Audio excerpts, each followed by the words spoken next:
सपीना तंगी के मुकाम पर उमर खताब की सरबराही में सपेन तंगी टू कटोल खैल तक रोड के हवाले से ग्रैंड जरगे का इनेकाद हुआ, जिसमें सपीना तंगी और कटोल खैल कौम के मशान और नौजवानों ने कसीर तादाद में शिरकत की। उन्होंने साबिका और नौमुंतखब नुमाइंदों से अपील की कि हमको इंतखाबात से पहले रोड को मंजूर करवाया जाए।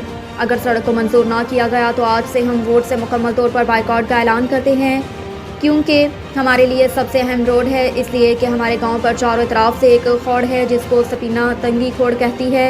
जब भी बारिश हो जाती है तो हमको बहुत ज़्यादा मुश्किलात का सामना है। जब इस मसला का हल के लिए हर गांव से एक एक कमेटी की तश्कील देगी। कमेटी की सरबराही पर आगे के लिए लाहा अमल तय किया जाएगा।